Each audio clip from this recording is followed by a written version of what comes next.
Liepos 9 dieną prie Sujainių tvenkinio visus linksmintis ir senas geras dainas pasiklausyti kvietė 5-oji Respublikinė šlagerių šventė Skinsiu raudoną rožę.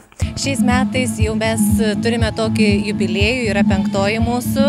Po truputėlį augome, pradėjome nuo Motinos dienos, kurioje buvo būtent šita šlagerių šventė. Vėliau buvo rajoninė šlagerių šventė, vėliau regioninė, o pernai metais respublikinė. Ir šiemet galime pasidžiaugti, kad jau yra mūsų jubiliejinė 5-oji Respublikinė šlagerių šventė Skinsiu raudoną rožę.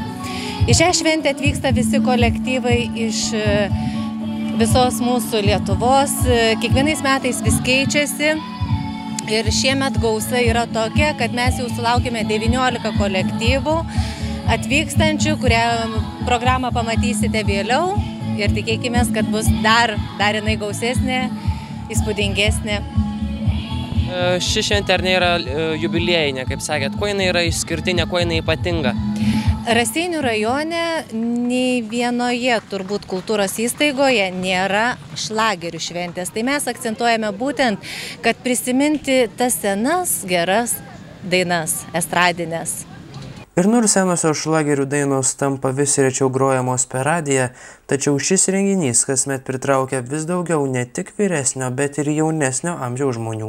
Galiu pasidžiaugti, kad kiekvienais metais jų vis daugėja ir noras atvykti kolektyvų dar daugiau daugėja. Kiekvienais metais šventė vis plečiasi, tad organizatoriai tikisi, jog ateityje renginys taps tarptautiniu.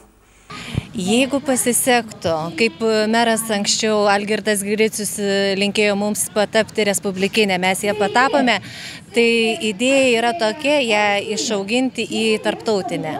Jeigu tai pavyktų, tai būtų labai šaunu, tačiau atsižvelgiam į labai sudėtingus laikus, kad trūksta finansavimo suorganizuoti šitai šventei ir stengiasi vietiniai verslininkai, stengiasi mums pagelbėti ir kaip mūsų yra šios šventės globėja Raseinių rajono savivaldybė, tai manau, kad atsižvelgs į šitą mūsų šventę ir mes ją išauginsime į tarptautinę.